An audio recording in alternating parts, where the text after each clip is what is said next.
Good morning, everyone, and welcome to tourismtechnology.com's webinar, Protecting Your Online Data. My name is Melissa Ennis, and I'm with Hospitality Newfoundland and Labrador here in St. John's. We're very pleased that you could join us today, and I would like to acknowledge participation from our partners in this project, the provinces of New Brunswick, Prince Edward Island, and Newfoundland and Labrador, and the tourism industry associations of each of those provinces, including the Tourism Industry Association of New Brunswick, the Tourism Industry Association of Prince Edward Island, and Hospitality Newfoundland and Labrador, and of course our other partner, Tourism Atlantic, ACOA.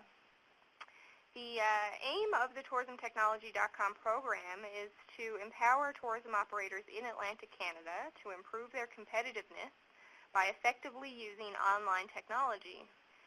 We provide operators with the skills, knowledge, and expertise to take advantage of current online tools and resources. And in addition to that, we offer one-on-one mentoring, workshops, and tutorials, all ranging from basic to advanced levels. I'd also like to introduce my colleagues in New Brunswick and Prince Edward Island, Allison Clark of TaiPi and Mehmet Yunli with TaiNB. They are both online there, and you can see TaiPi and TaiNB next to their names. We're very happy to have Dr. Jay Adamsson of AOR Web Solutions here with us today. Jay is the co-owner of AOR Web Solutions. He has a PhD in mathematics and is a specialist in analytics, data analysis, and optimization. Dr. Adamsson has been a defense scientist with the Department of National Defense, an assistant professor with the University of Prince Edward Island, and a crypto mathematician with the Government of Canada. I am looking forward to learning a little bit more about what that means, but clearly he's well equipped to talk to us today about how we can protect our online data. Jay's expertise is in the understanding of business requirements and developing data and analysis to support business goals.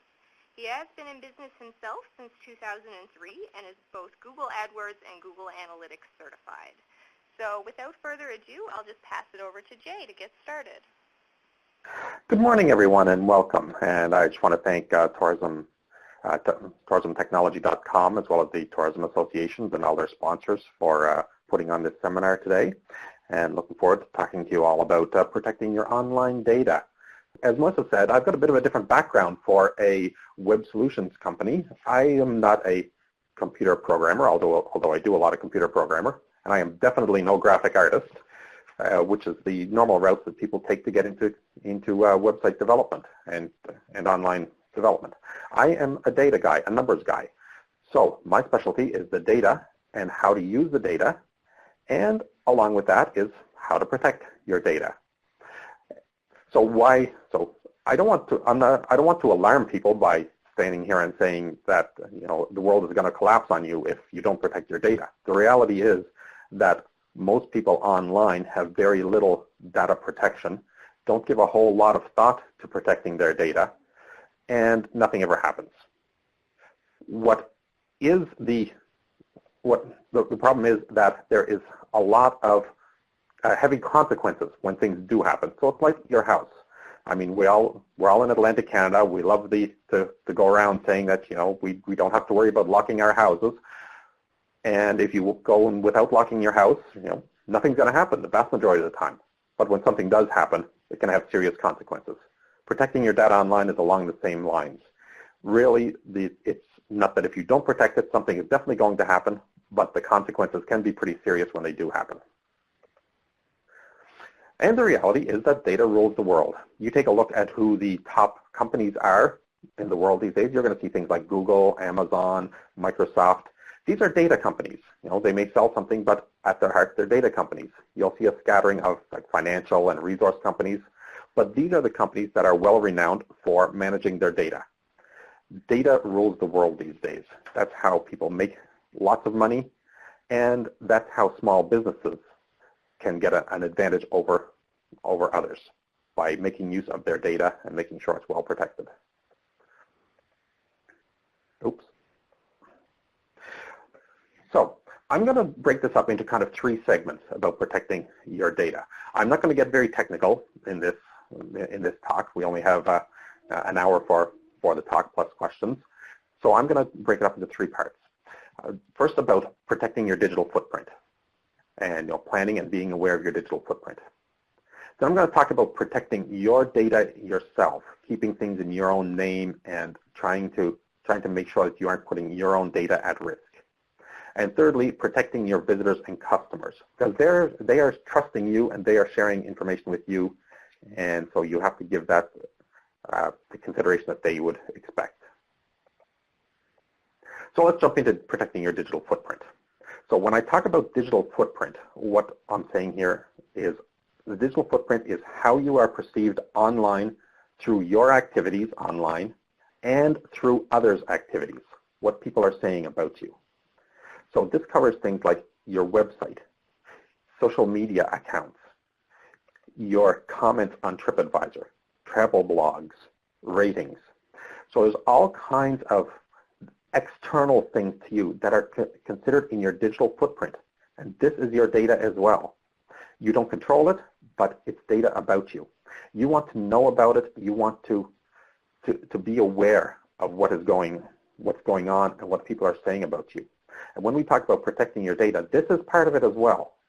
Protecting your image, because your image is conveyed through data. So something as simple as making sure that you have your domain names and that you own similar domain names.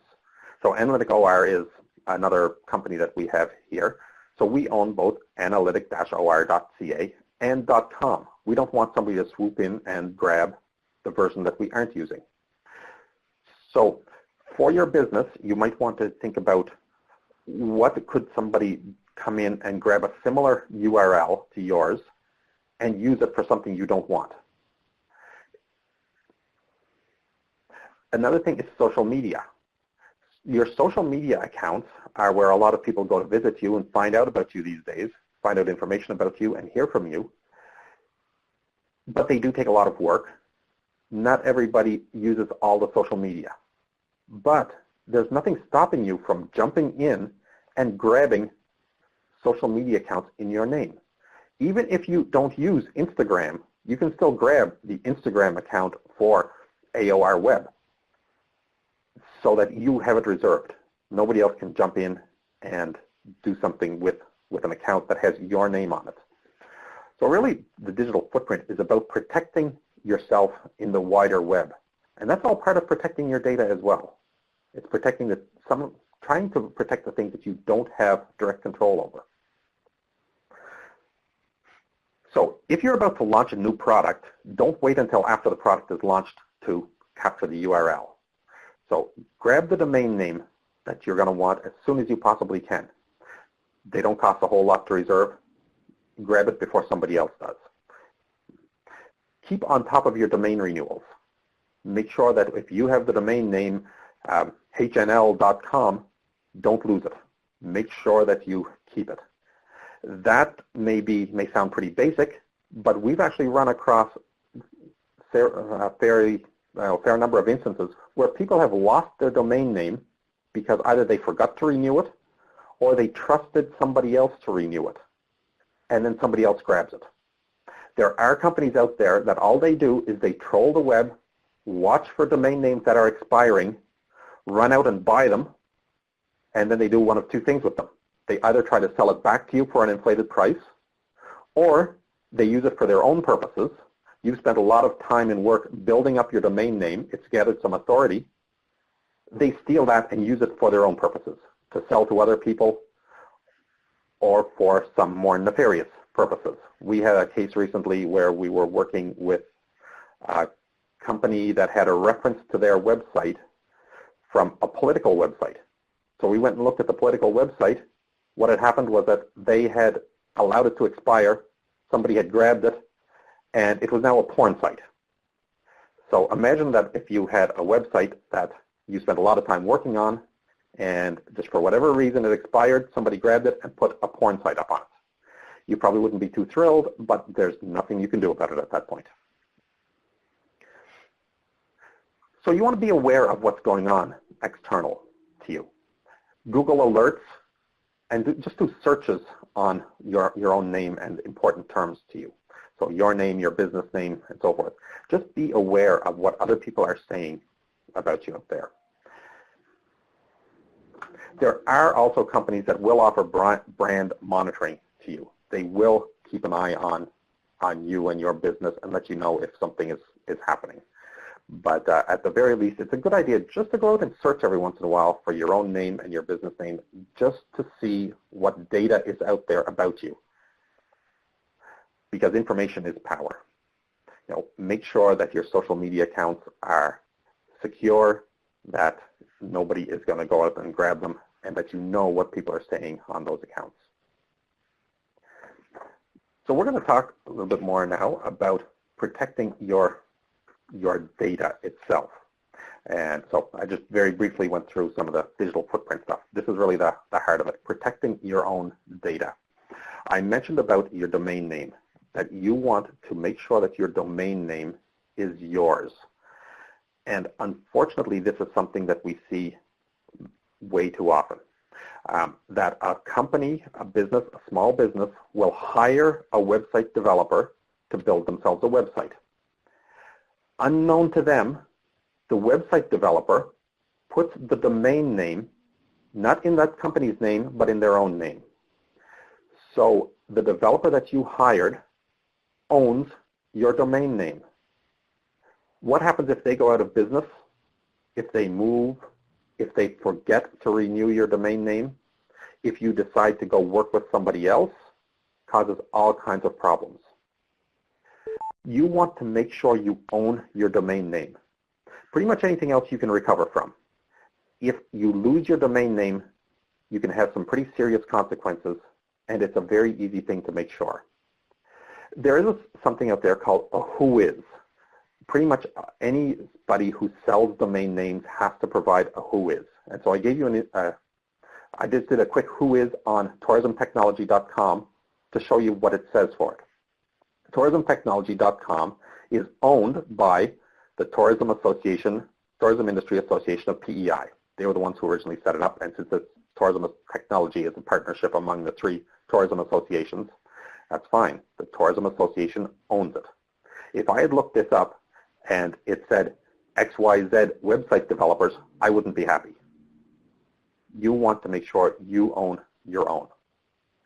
There are a few important names that are associated with a domain name. The owner, which is called the registrant, which you see here. There's an admin contact. So Jamie Vanderkoy, who works here in Charlottetown for the Tourism Industry Association of Prince Edward Island, is the admin contact. That is the most important contact to have in there. And then there's also a tech contact, and there's a little bit of other information in there. If you aren't sure about this, jump on Google or on some whatever your favorite search engine is, search for whois, and it'll bring back all kinds of results. Pick one of them, and you can search for your own domain name and see what information is in there about it. If you still have questions about how to do this, contact me, and I can help step you through it. But make sure that you own your own domain name, because if you lose that, you lose access to your website, to your hosting. You can lose access to your entire online presence just by losing your domain name. Keep an eye out for something like this as well. This is an actual thing that I received just a couple of weeks ago, a domain name grab. This is a company which has sent me something that looks like a renewal notice. It looks like I have to pay this to keep one of my domain names going. In reality, this is a company that is trying to grab my domain name. This is actually a legitimate company that will host it for me, but they're offering to renew it for an inflated price.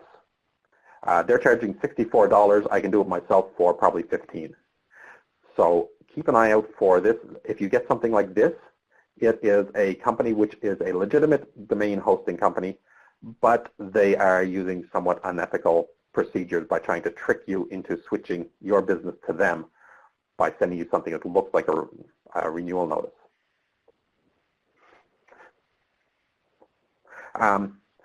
Just to talk to you about the consequences of not owning your domain name as well. So either being tricked by a company like this or having your own development company do it. This is a personal experience. Actually, part of the experience that got me into website building at one point. We had a few years ago, we had a tourist business, a small business. We were selling local books and music and products. And so we decided to have a website built. We worked with a well-known website development company. They built our website. We weren't happy with it, so we decided to do it ourselves. When we decided to take over the website ourselves, the first thing I discovered is that I did not own my website. They owned it. They had put it in their name. So I went back I asked them to transfer it to me, and they were willing to transfer it, no problem. However, at the same time, they made a mistake and didn't only transfer my website, they transferred 20 different websites to me. So be careful even about trusting a well-known company. They accidentally gave me control over 20 companies here in Prince Edward Island that they had built websites for. So even if they are a well-known, reputable company, you not having ownership of your own domain name can have consequences. So sorry to keep harping on that, but this is, if you take away one thing about this from this talk, it is make sure that you own your domain name. The consequences, if something goes wrong there, are pretty hard to recover from. Another area that we often see where people lose their data is losing their Google data. Google Analytics is very well known now. The vast majority of websites out there have Google Analytics and collect their data. Whether or not people actually use it is another matter, but people have access to their data. It collects data on how your website is being used and can give you a lot of information on how to improve it when it's used properly. It is information that, if you're looking for a competitive advantage as a small business, is really important, and you can really make use of it. Here's another issue we see. People don't own their Google data. The two little lines of code that you see on here is actually code that is sitting on your website when you have a Google Analytics account. It's what collects the data for you. Where you see the number 23 here, that means that this Google Analytics account is one of 23. We use this to say, oh, you don't own your Google Analytics data. Your website company has set you up so that they own your Google Analytics data. Even though you may have access to it, they own it. And again, if you somehow lose access to it, there's nothing you can do.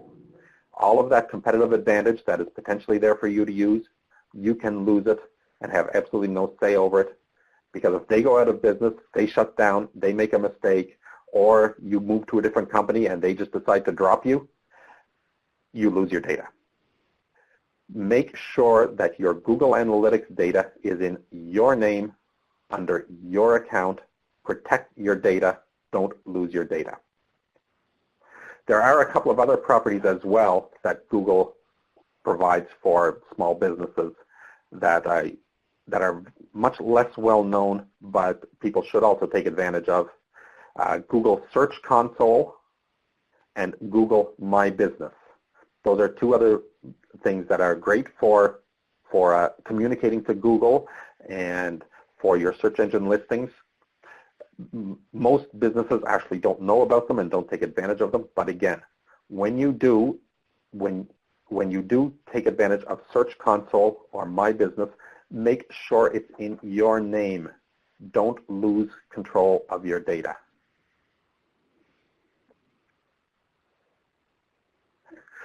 So here's an example of something concrete you can do. Go to Google Maps, search for your business.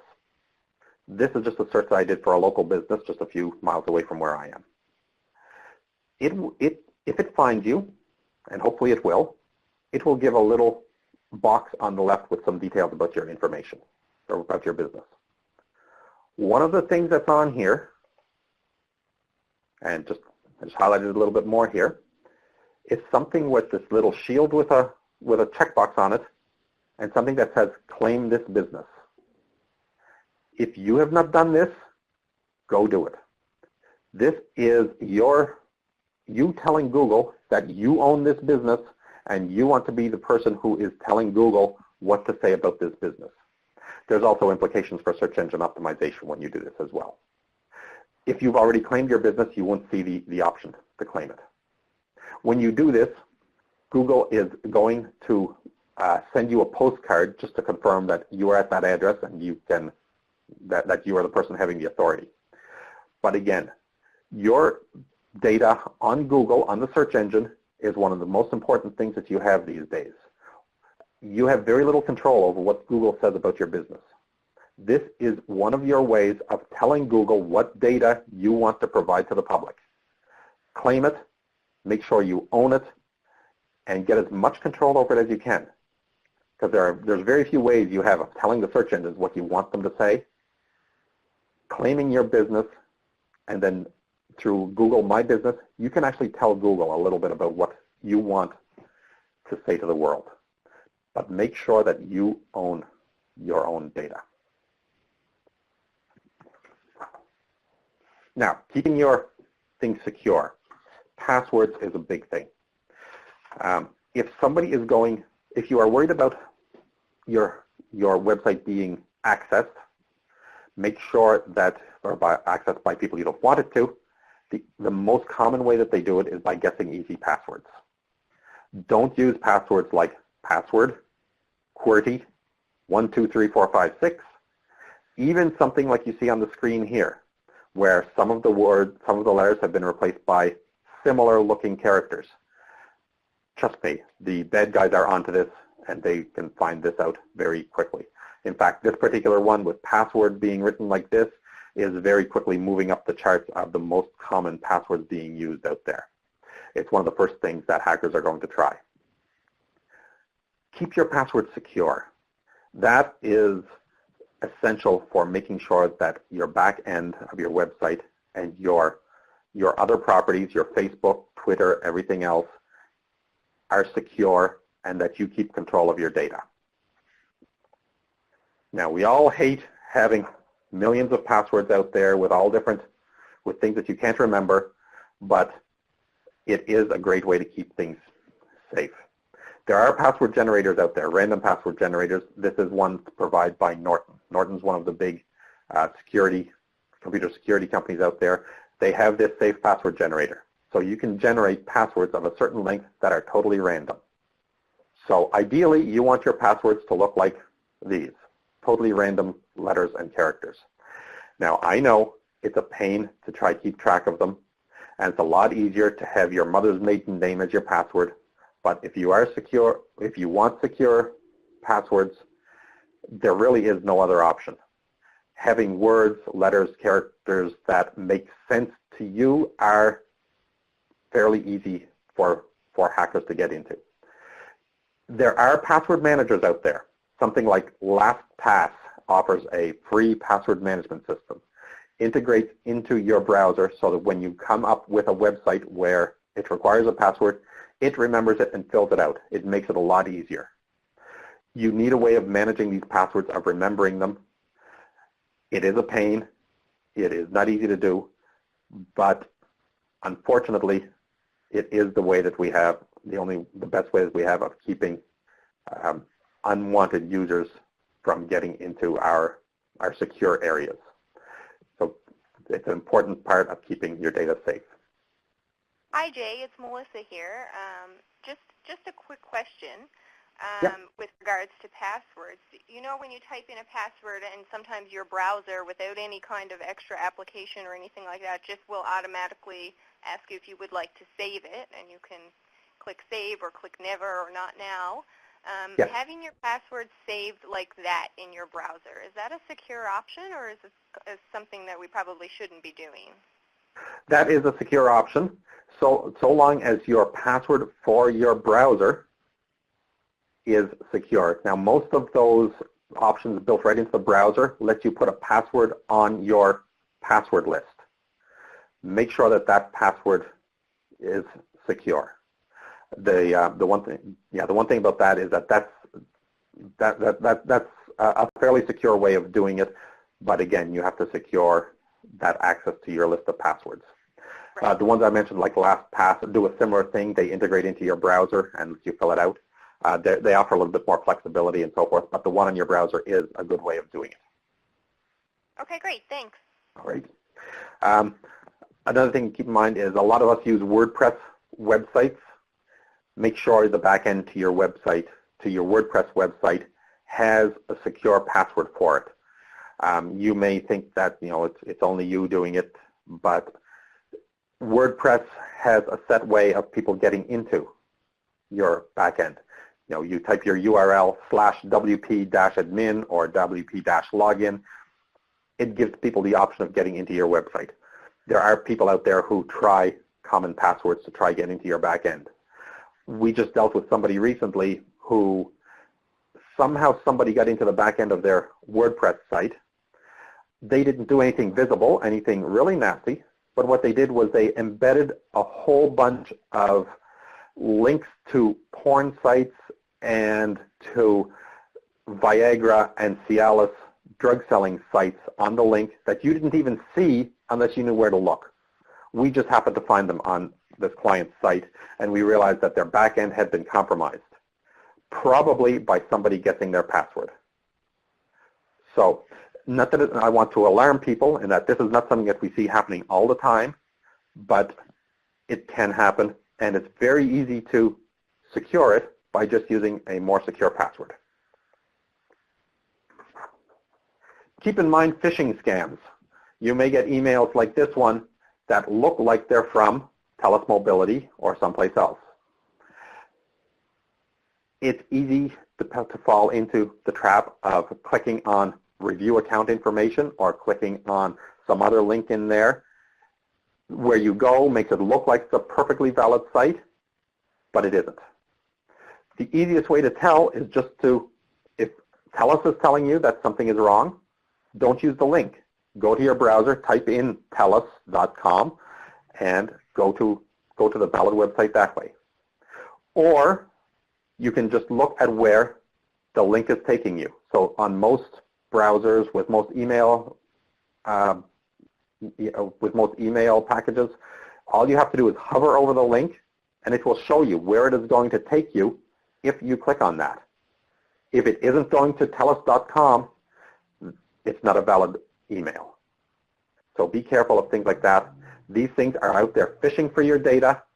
They try to capture your data, and it is easy to fall into the trap of accidentally giving away your data, and then often you don't even know it's happened until it's too late.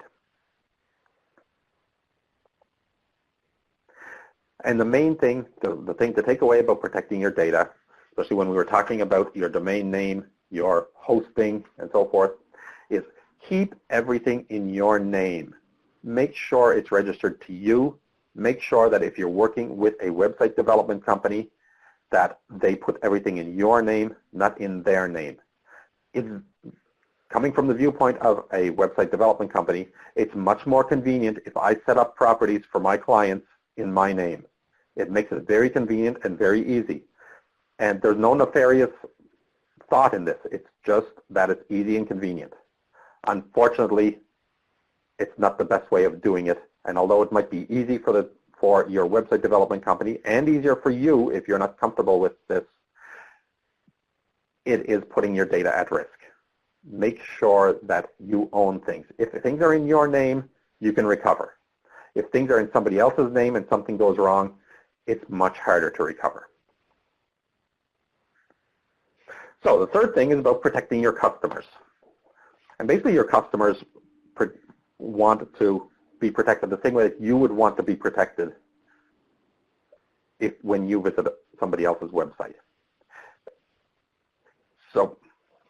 So things like, when you're dealing with a website with your clients, with your customers, when you're dealing with social media and so forth, you are setting up a relationship. It's part of your relationship these days. So in most cases, a website should be a little bit more than just a brochure site. It's a way of communicating with people.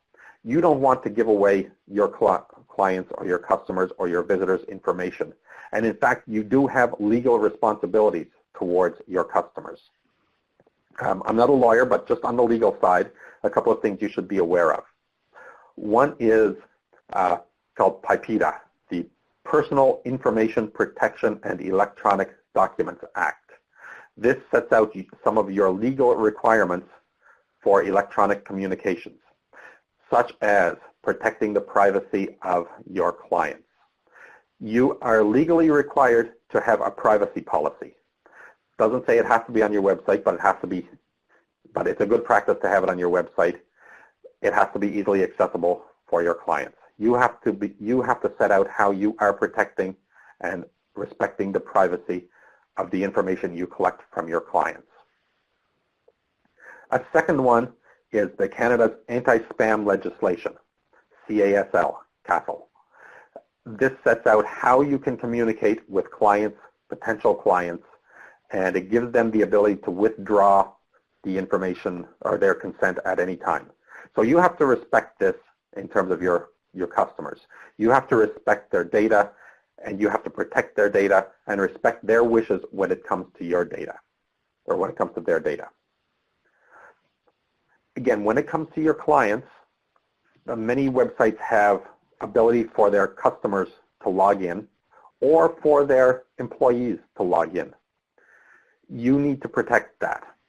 It is a good idea to have a secure password policy where a client or an employee cannot use a password such as 123456.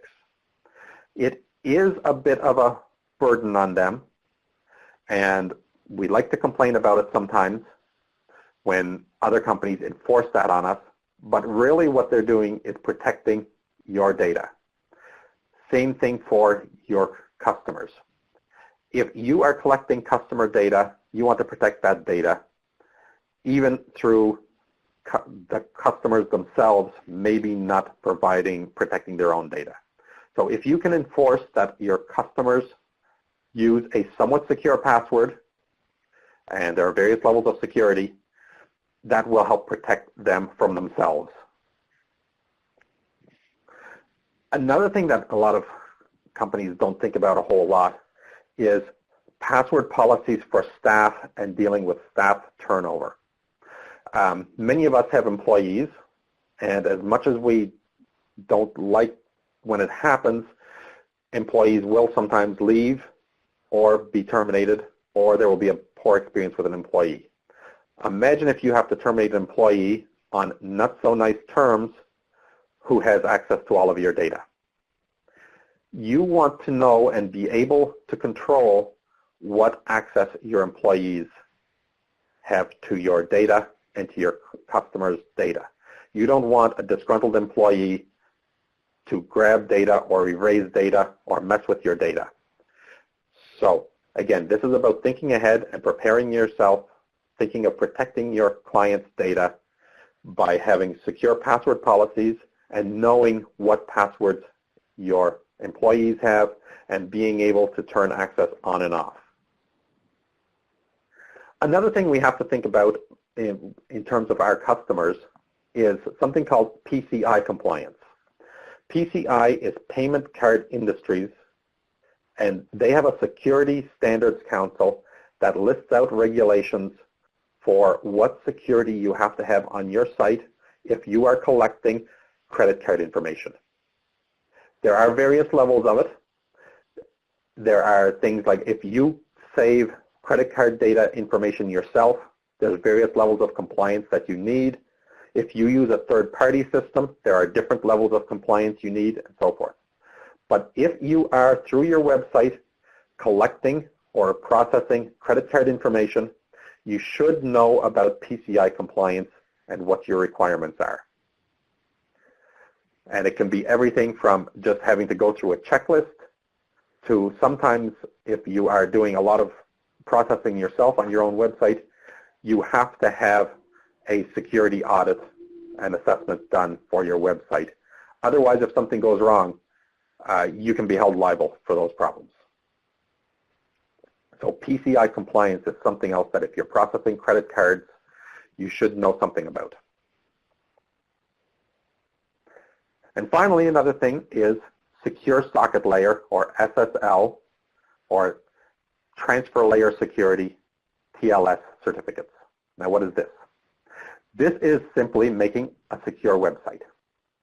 When you have a secure website, such as our website, AOR Web, you will see that little lock on the bar, and before the website you will see it say HTTPS. That means that we have secured the website. What this means is that the communications between my server and the computer for my visitor are encrypted. So somebody listening in can't just grab it very easily. It's not perfect, but it provides a substantial level of security from somebody listening into communications. This has a couple of consequences in that it makes your visitors feel better about your website. It makes them know that you're taking some of their privacy, their security seriously. And there are also implications for search engines. Search engines do prefer secure sites over non-secure sites. It's actually not very hard to do this. Getting this security certificate costs as little as $10 a year. Though if you have a complex website, it can be a little bit more. But as little as $10 a year and a little bit of technical know-how or a half hour's work for your website developer, they can make your website secure. In fact, with our company, we have started not enforcing, but strongly encouraging all of our clients to do this right from the start. We will automatically put security on our clients' websites for new websites that we develop. That's a policy that we've started recently. When you don't have secure socket, you don't see that little lock. So that website, the second website, actually doesn't have an SSL certificate on it, so it has a much lower level of security on the website. It's an easy thing to do, and it should be done. It's one of our recommendations that we give to all our clients these days. And just from a consumer perspective, Jay, if you're ever putting your credit card in on a website or to make purchases, from a consumer or personal perspective, it's great to make note of that security on the website that you're using. It definitely is. Now, depending on usually credit cards, there's different ways that can be applied on your website. So even if your website is showing up as non-secure, the credit card information itself may still be secure. But personally, if I'm putting my credit card information in on a website and I don't see that, I back out. Yeah. So I do not give my credit card online unless I see that security. So good point. All right. So I've gone through my slides, and you guys are a quiet bunch. I haven't seen any questions pop up, but now's a chance for you to ask questions either through the chat or to jump in, and I'll do my best to answer. And thank everybody for listening in and joining us here today. Thank you, Jay. Guys, if you're on the phone line, you can press #6 to unmute your phone if you'd like to ask a specific question, or head over to the chat window there. And I just had a quick question while people might be mulling over a few questions that they had. From a business perspective, a lot of times employees or ourselves, tourism operators and owners, we work a lot on our mobile devices. Cell phones and tablets and whatnot. There's oftentimes connected to company email. A lot of our social media and everything accounts are connected online automatically. Do you have any tips or maybe best practice for how to keep your mobile devices secure, given that they are connected in lots of ways to a lot of our different online accounts? Good point. If you lose your mobile device and somebody can get access to it, quite often all they have to do is click on the little Facebook icon and they have access to your Facebook account. And they can go on there, they can post things as you, they can change your passwords and so forth. And quite often, it's not like it's going to randomly fall into hands of terrorists, but it may fall into the hands of a couple of 16-year-old guys who think it's quite funny to start putting links to porn sites on your Facebook site. So for mobile devices, the number one thing is to take advantage of the of the security that the device itself provides. So Android, Apple, BlackBerry phones, whatever they happen to be, there is a security just for somebody to not get into your phone. Do it. Because if you have linked your business accounts, your emails to your phone, and you drop your phone, somebody can pick it up and just decide to have fun with you. And you may end up losing control of some of your items or some of your data that way. Hi, Jay. Allie here. Yeah, just as Melissa mentioned, if as an operator you have gone through the steps of everything you've suggested today in today's webinar, and you do realize that at some point in your online data you feel like is not as secure as you would like it to be, what would be the next step as an operator that you would take to make sure that we're meeting all these requirements to making sure our data is protected? Well, that depends a little bit on what you found and how comfortable you are with things. Like I say, the one main thing, and I'll just scroll back a few pages here. The one principal thing from your online presence is that your website is your main tool online for most people. Make sure you own it. So if you go and look at your who is, and again, you can just search for who is, and there's a whole bunch of services that provide it, and they will give the public information about it. If you find you don't own it, you can transfer it to you so long as you can contact whoever it is that owns it. Even if there is no contact, sometimes there's a way of getting control of it. It's a long, drawn-out process, though. So try to make sure that you own your website domain name. That is the number one key element to own. Anything else you can recover from, but you want to own your domain name. When you find something, you've got a couple of options. One thing is educating yourself, which is part of what we do. We go around educating a lot of people and letting people know about some of these things to the point where you can handle it yourself. Otherwise, you can contact website companies or other people who deal with this regularly. Let them know that what you want to do is regain ownership, and help deal with some of your risk levels, and they can help you out.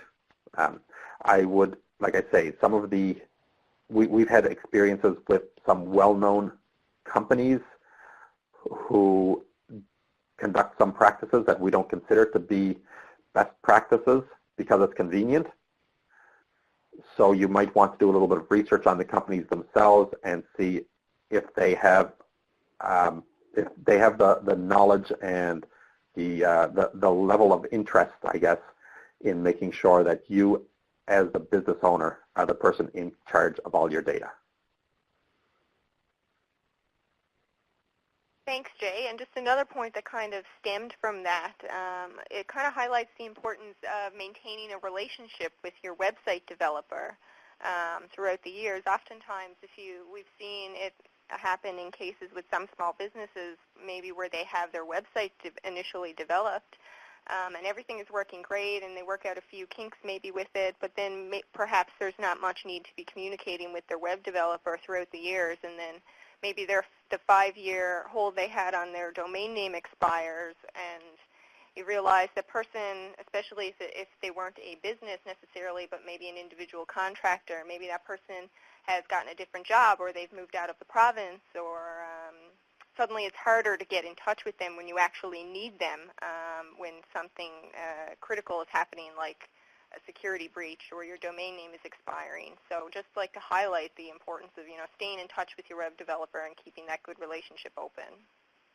Exactly, and we spend a fair amount of time helping businesses recover from those types of situations.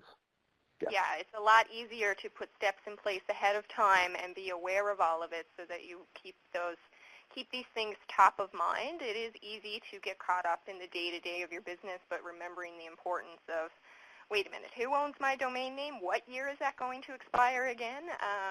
And how do I go about renewing it? Keeping those things, sitting down every now and then and thinking about those things just to make sure you stay on top of it is increasingly important. especially you see it, there's a lot of it in the news this week about cybersecurity and attacks and the different ways people can get access to all of your data and your information, and it can be really scary. Yes. All right. So if you're wondering what your next learning steps might be following this presentation, there are many technology learning options available to you simply by contacting your Provincial Tourism Industry Association. We'd be happy to help you determine your next steps, whether it's one-on-one mentoring, further workshops or training opportunities, or putting you in touch with an expert in a particular topic area that may be able to help you. I just want to remind you about the other webinars that tourismtechnology.com has coming up this fall. We've got some great topics, including Twitter, mobile technology, and Instagram for your tourism businesses. So be sure to check out all of those details on the TIA website and make sure you get registered. I want to thank Dr. Jay Adamsson for joining us today. His presentation I found very valuable, and I even got some tips from it myself, things that I hadn't thought about in a while. So thank you, Jay. That was really great. You can visit tourismtechnology.com, which, by the way, is a website that Analytic OR developed for us last year. And there are a lot of resources on there, different training opportunities, and lots of tips and tricks for managing your online presence. Again, thank you to our project partners, the provinces of New Brunswick, PEI, and Newfoundland and Labrador, and each of the 3 tourism industry associations, as well as Tourism Atlantic ACOA. I want to thank everybody for joining today, and we look forward to chatting again in the future.